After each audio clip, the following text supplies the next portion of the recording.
साहब थे, काफी अमीर थे, अपना बंगला भी था, अपनी गाड़ी भी थी, अल्लाह पाक ने बहुत दिया था। शाम को घर आए, बच्चों के साथ वक्त गुजारा, खाना खाया और उसके बाद अपने बिस्तर पर लेट गए। रात हो गई थी, बड़ा नरम बिस्तर था, ठंडा कमरा था, मगर करवट बदलते जा रहे थे, नींद नहीं आ रही थी। अब नींद भी अल्लाह पाक की नेमत है, जिसको आ जाए, लोग इसकी भी कदर नहीं करते, पूछो उससे जिसको नींद नहीं आती। अब काफी देर तक करवट बदलने लगा कि पता नहीं क्यों नींद नहीं आ रही, चलो आज थोड़ी सी फ्रेश एयर लेता हूं, शायद नींद आ जाए। घर से बाहर निकले, गाड़ी स्टार्ट की और आगे चलते रहे और घूमने लगे गलियों में। अचानक एक मस्जिद नजर आई और मस्जिद का दरवाजा खुला नजर आया। कहा चलो यार ऐसे ही घूम रहा हूं, जरा मस्जिद के अंदर चला जाता हूं, वजू करके कुछ 2 रकात नफल पढ़ लेता हूं। मस्जिद के बाहर गाड़ी पार्क की, वजू किया, मस्जिद के अंदर दाखिल हुए तो जैसे ही मस्जिद के अंदर गए तो पूरी मस्जिद खाली, मगर हल्की हल्की कहीं से रोने की आवाज आ रही। रात को इस वक्त कौन है मस्जिद में और क्यों रो रहा है? तो देखा कि एक कोने में एक गरीब आदमी अल्लाह की बारगाह में हाथ उठाए रो रहा है और रोते रोते अल्लाह की बारगाह में अर्ज कर रहा है कि ऐ अल्लाह, मेरी बेटी बीमार है, डॉक्टर ने ऑपरेशन का कहा है, मुझ गरीब के पास पैसे नहीं है, कहां से लाऊं? ऐ रब्बे करीम, तू ही असबाब बनाने वाला है, मुझ गरीब की हालत जार पर रहम फरमा। उस अमीर शख्स को समझ आ गया मुझे नींद क्यों नहीं आ रही थी, मुझे कहीं भेजा गया है, मैं ढूंढते ढूंढते इसी के लिए आया हूं। अल्लाह अकबर। वो गरीब के पास गया, जेब में जितनी रकम थी निकाल कर उसके पेश कर दी कि भाई ये ले लो और मेरा ये कार्ड भी रख लो, कभी भी जरूरत पड़े तो मुझसे बात कर लेना। उस गरीब शख्स भी कैसा खुददार था, उसने कार्ड वापस दिया, कहा मुझे एड्रेस की जरूरत नहीं है, मेरे पास एक एड्रेस मौजूद है। तो कौन सा एड्रेस मौजूद है? बोला ये एड्रेस है ना, अल्लाह की बारगाह में आया, उसने तुम्हें भेज दिया, जब दोबारा जरूरत पड़ेगी तो भी इसी की बारगाह में आ जाऊंगा। सारे दरवाजे बंद हो जाए, मेरे करीम का दरवाजा खुला होता है। हमारा प्रॉब्लम है, हम जाते ही नहीं उसके पास। अच्छा, अपना एक छोटा सा टेस्ट ले लो ना, ताकि अंदाजा हो जाएगा आपको। कभी भी आपको बीमारी हो, पेट में दर्द हो, सर में दर्द हो, पांव में दर्द हो, चोट लग जाए, पहले कौन याद आता है? डॉक्टर। डॉक्टर के पास चलो, यार बड़ा दर्द है, किसी को मालूम करो कैसे इलाज होगा, दवाई। मैं नहीं कहता डॉक्टर के पास नहीं जाना चाहिए, लेकिन पहले हमें अल्लाह याद आना चाहिए। ऐ अल्लाह, तू शिफा देने वाला है, कर्म कर दे मालिक। कारोबार में नुकसान हुआ, फैमिली में प्रॉब्लम हुआ, वॉट एवर प्रॉब्लम, सबसे पहले हमें दुनिया वाले, सोर्स हैं, वकील, पुलिस, ये याद आते हैं। होना यह चाहिए कि हमें खालिक के असबाब की तरफ लौ लगानी चाहिए, पहले अल्लाह करीम को पुकारना चाहिए। असबाब इख्तियार करना मना नहीं, मगर असबाब के चक्कर में, इस दुनिया के चक्कर में हम भूल गए उसे कि जो हल करने वाला है, जो मुश्किलें दूर करने वाला है, जो औलाद देने वाला है, जो मुसीबत टालने वाला है, उसकी तरफ जाते ही नहीं है। पूरा पूरा दिन दफ्तरों के धक्के खाते हैं, मगर 2 रकअत पढ़कर उसकी बारगाह में सर नहीं झुकाते। देखो अल्लाह कैसे काम बनाता है। एक और वाकया सुनो। एक बहुत मशहूर डॉक्टर था, मैंने वाकया किताब में पढ़ा। मिसाल के तौर पर उसका नाम डॉक्टर अहमद था। सारी जिंदगी उसने बड़े ऑपरेशन किए, उसका बड़ा नाम था।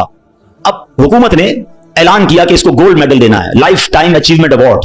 पूरी जिंदगी इतना काम किया इस डॉक्टर को, मुल्क के दारुल हुकूमत में बुलाया जाएगा और एक बड़ी तकरीब होगी और उसको गोल्ड मेडल दिया जाएगा। डॉक्टर बड़ा खुश, इतना बड़ा अवार्ड मिलने वाला है।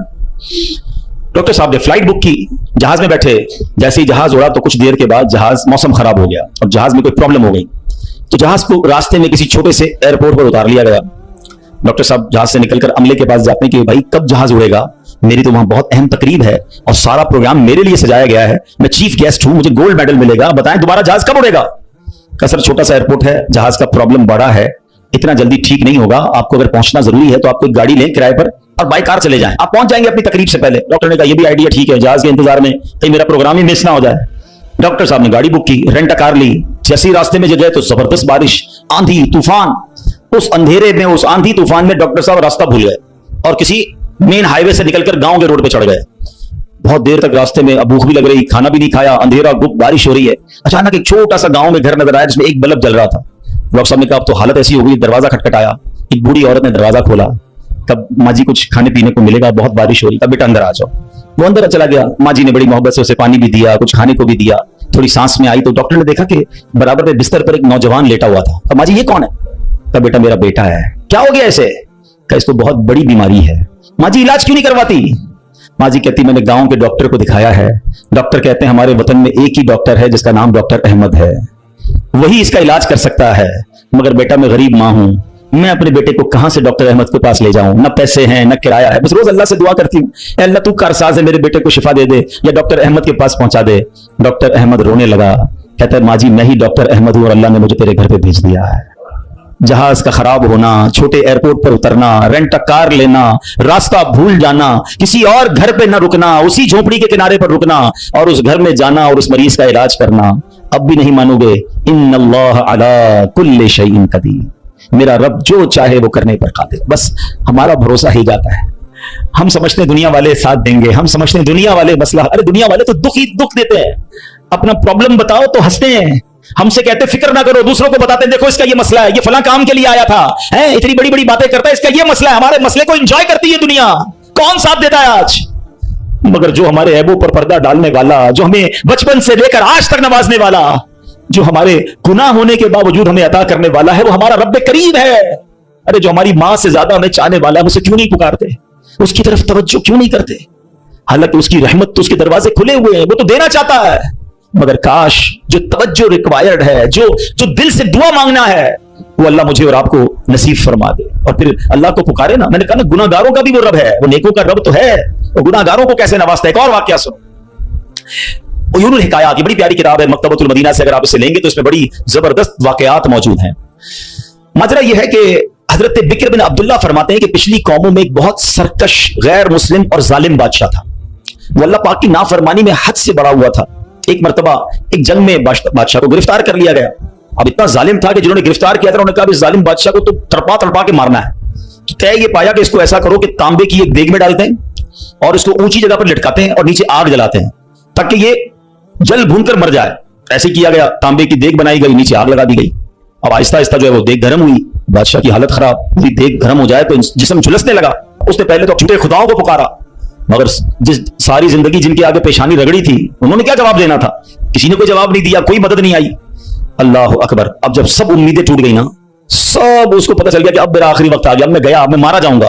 तो अब ये बादशाह जो था मुसलमान नहीं था, इसने मुसलमानों के रब यानी खुदावंदे कुद्दूस को पुकारना शुरू कर दिया। वो कहता है या अल्लाह या रहमान या रहीम मदद फरमा दे, और बुलंद आवाज से ला इलाहा इल्लल्लाह पढ़ना शुरू कर दिया। अब बादशाह ने इस मुश्किल घड़ी में अल्लाह से तौबा भी की कि अल्लाह मुझे माफ कर दे और बस मुझे बचा ले, अब मैं तेरी इबादत करूंगा, अब तक जो किया मुझे माफ कर दे। बुलंद आवाज से ला इलाहा इल्लल्लाह। उस देग में बैठा हुआ है, नीचे आग लगी हुई है। देखो करीम ने उसकी पुकार कैसे सुनी कि बारिश बरसना शुरू हो गई। जैसे बारिश बरसी तो वो आग बुझ गई, तो वो गर्मी तो ऑलमोस्ट खत्म हो गई। लेकिन फिर इतनी तेज हवा चली कि वो देग रस्सियां तोड़ाकर देग ही उड़ने लगी।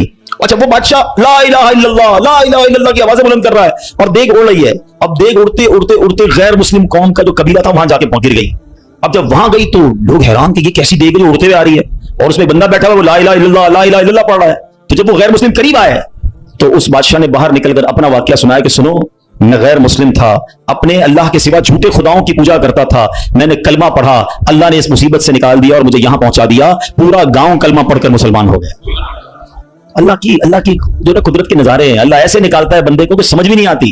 बात वही है कि दिल से उसे पुकारना है, मगर दिल से गिड़गिड़ाकर तवज्जो के साथ, फोकस के साथ, फिर देखो आपकी मुश्किलें कैसे टल जाती हैं। तो अल्लाह करे कि हम प्यारे आका अलैहिस्सलाम की सुन्नत पर अमल करने वाले बन जाए। एक बार खुद नबी पाक के साथ बड़ा हैरान कुन वाकया पेश आया। ये 3 हिजरी ग़ज़वा गतफान का मौका था। प्यारे आका अलैहिस्सलाम सहाबा किराम को लेकर सफर पर रवाना हुए। एक मकाम पर पड़ाव किया तो सहाबा किराम कुछ फासले पर ठहरे और नबी पाक अलैहिस्सलाम अकेले एक दरख्त के नीचे तशरीफ फरमा हो गए। गैर मुस्लिम जो हर वक्त नबी पाक को मादअल्लाह नुकसान पहुंचाने की ट्राई करते रहते थे, प्लान करते रहते थे, उनमें से गैर मुस्लिम अचानक कहीं से आया, हाथ में नंगी तलवार, और नबी पाक अकेले, कोई उस वक्त सहाबा भी करीब नहीं थे। तो प्यारे आका अलैहिस्सलाम के बिल्कुल सामने आ गया और बड़े तकब्बुर के साथ, बड़े जिसको कर्रो फर के साथ कहता है, ए मोहम्मद सल्लल्लाहु अलैहि वसल्लम, अब बताइए आपको मुझसे कौन बचाएगा? आपके साथ तो कोई भी नहीं है, आप अकेले हैं, मेरे हाथ में तलवार है। अल्लाह अकबर। नबी पाक की तवज्जो अल्लाह की तरफ कैसी थी, आपने सिर्फ एक जुमला का, एक लफ्ज कहा, फरमाया अल्लाह। क्या क्या नाम है, दिल को कैसा सुकून नसीब होता है। मैं उसे पुकार रहा हूं जो मेरा खालिक है, जो मेरा मालिक है, जो मेरा परवरदिगार। पुकारा करो उसे, नाम लिया करो उसका, कहो अल्लाह अल्लाह अल्लाह अल्लाह, पुकारो उसे अल्लाह अल्लाह अल्लाह अल्लाह। हाय हाय हाय, नबी पाक की जबान से लफ्ज अल्लाह निकला, वो गैर मुस्लिम तो कांपने लग गया, तलवार उसके हाथ से छूट गई। अब नबी पाक ने तलवार उठाकर कहा, अब बताओ तुम्हें मुझसे कौन बचाएगा? थोड़ी देर पहले तो वो कह रहा था ना आपको कौन बचाएगा, अब आका के हाथ में तलवार है सल्लल्लाहु अलैहि वसल्लम, अब बताओ तुम्हें कौन बचाएगा? वो कहता है हुजूर मुझे बचाने वाला तो कोई भी नहीं है, वो मुसलमान तो था नहीं। नबी पाक अलैहिस्सलाम ने उसकी बेकसी पर रहम फरमाया, उसे माफ कर दिया। आए हाय, नबी पाक के ऐसे आला इखलाक देखिए, वो कलमा पढ़कर मुसलमान हो गया। दुश्मन आ जाए तो चादर भी बिछा देते हैं, हम माफ करेंगे। जान लेने आया था, आका ने उसे माफ किया। हमारे मिजाज के खिलाफ बात करते, सारी जिंदगी दुश्मनी ले लेते, मुझे गाली दी, मुझे बुरा भला कहा, मुझे नुकसान पहुंचाया, कब तक बदले लेते रहोगे यार? हैं, नबी ये पाक के उम्मती हो तो माफ करना भी तो सीखो। आका अलैहिस्सलाम जानी दुश्मन को माफ कर देते, हम अपने भाई को माफ करने के लिए तैयार नहीं होते। नहीं मैं नहीं जाऊंगा भाई के घर, हम नहीं जाते फला रिश्तेदार के घर, हम नहीं बुलाते किसी को दावत में। छोटी छोटी बातें हैं, कभी दावत नहीं दी थी आपको इस वजह से, कभी सीधे मुंह बात नहीं कर सके, आपको वेलकम नहीं कर सके, आपको तोहफा नहीं भिजवाया। इतनी छोटी बात पर आपने रिश्तेदारियां खत्म कर दी। और एक तरफ कहते हो कि नबी पाक के उम्मती, आका के गुलाम। अच्छा, नाते सबको याद हैं? याद करो ना, नबी पाक की सुन्नत पर तो अमल करो, किसी को तो माफ करो।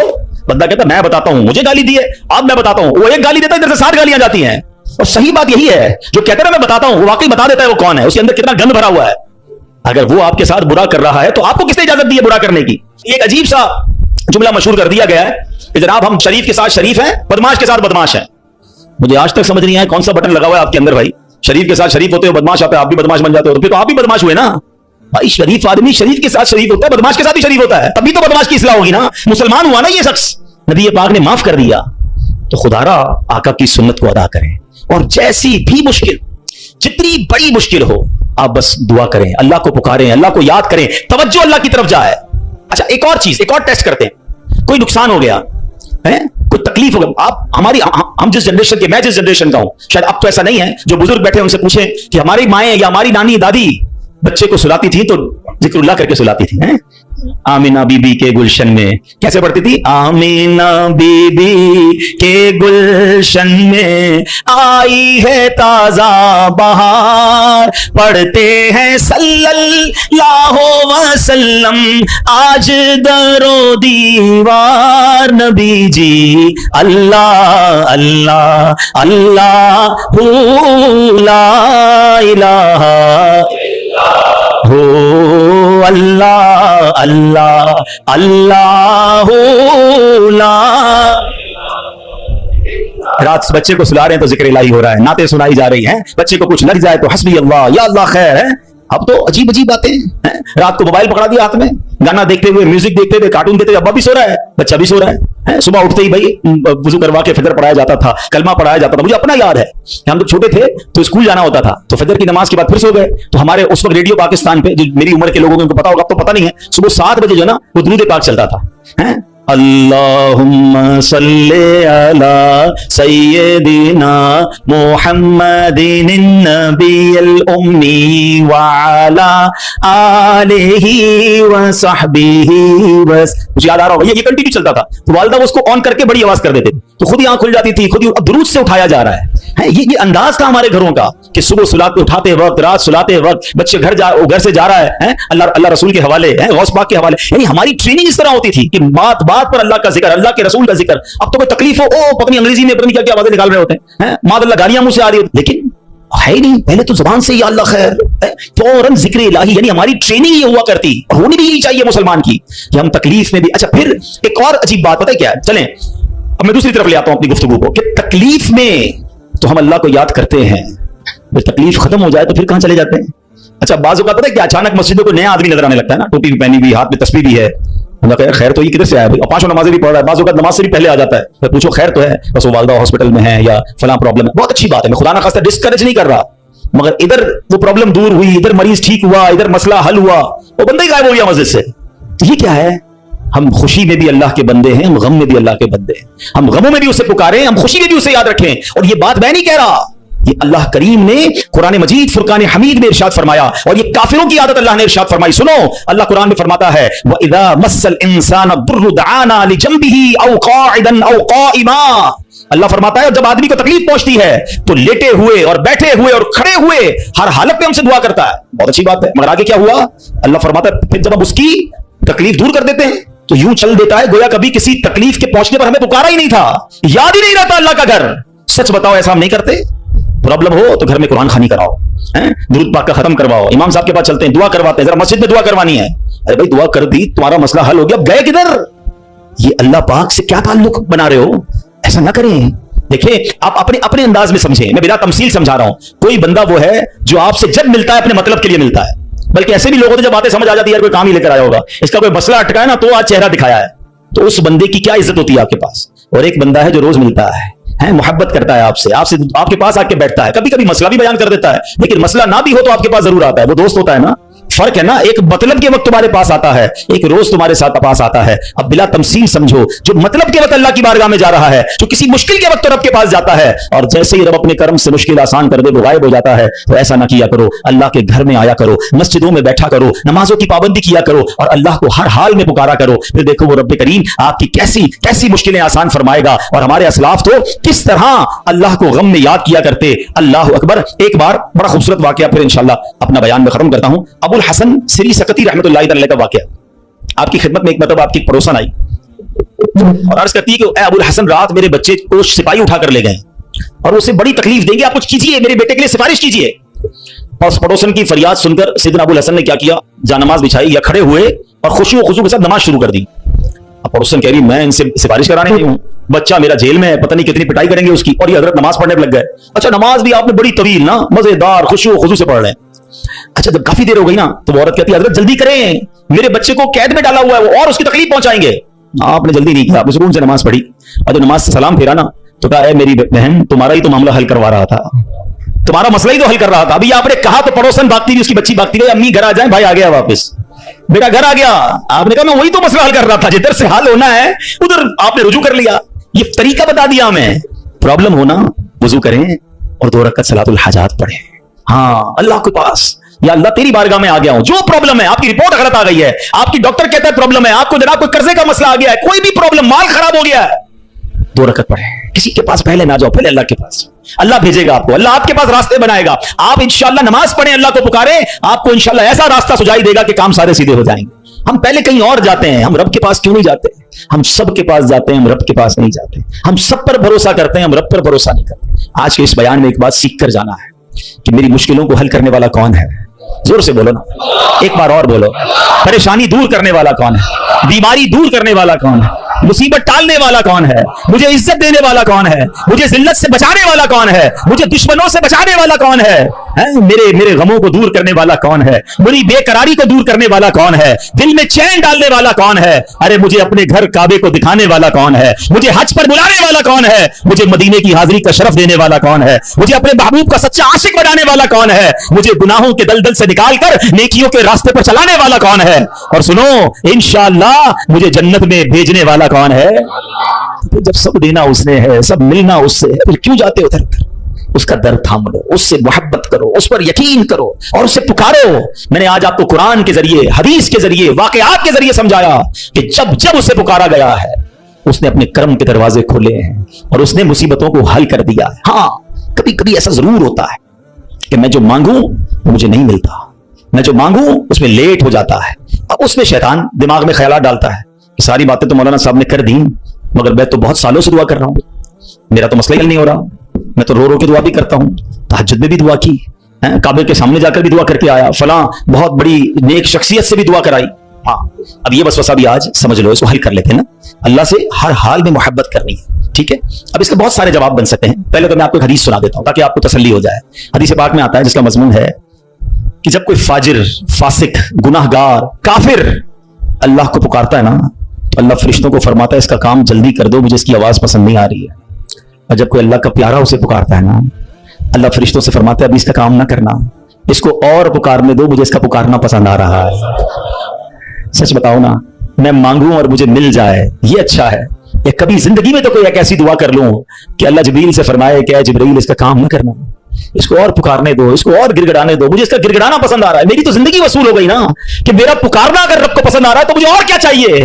वो पंजाबी शायर कहते थे, जे सोना मेरे दुख में राजी, मैं सुख नू चुल्ले पावा, फिर मुझे करना क्या है सुख को अगर मेरा मालिक मेरे दुख में राजी है। अरे रब राजी है तो सब राजी है। पहले तो ये यकीन लाओ ना अपने अंदर। फिर दूसरी बात, चलो लॉजिकली एक तो हदीस सुना दी, ताखीर में वावेला ना किया करो, क्या मालूम तुम्हारे लिए अल्लाह की तरफ से कुछ और इससे अच्छा लिखा हो। और एक लॉजिकली बात भी समझ लो ताकि आइंदा दुआ में ताखीर हो तो अल्लाह से शिकवा मत करना, अल्लाह से दूर मत भाग जाना, मोहब्बत में कमी ना आने देना, भरोसे में कमी ना आने देना। आपके घर में कोई बच्चा हो, उसको बुखार हो जाए, ठीक है ना, खांसी भी हो रही है, वायरल हो गया है और वो रो रहा है मुझे आइसक्रीम खानी है, आप खिलाएंगे? जवाब दीजिए। अच्छा, वो क्या ठंडा पानी जूस पीना है, पिलाएंगे?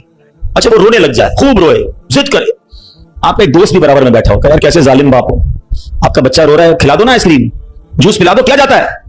क्या जवाब दोगे? दोस्त के कहने पे पिला दोगे? आप कहेंगे भाई मैं इसका वालिद हूं, मुझे पता है कि मुझे कब इसको क्या देना है, ऐसा ही है ना। तुम वालिद हो, तुम्हें पता है बच्चे को कब क्या देना है। मेरे मालिक को नहीं पता कब मुझे क्या देना है। मैं रो रहा हूं नहीं दे रहा, मैं गिड़गिड़ा रहा हूं नहीं दे रहा, मैं इल्तिजा कर रहा हूं नहीं दे रहा। अरे मान लो ना कि अगर वो नहीं दे रहा तो यही मेरे लिए बेहतर है। जिस दिन यकीन आ गया ना तुम्हें, फिर दुआ का मजा ही और होगा, फिर अल्लाह की मोहब्बत का अंदाज ही और होगा। काम हो जाए तब भी या अल्लाह तेरा शुक्र, काम नहीं हो तब भी या अल्लाह तेरा शुक्र।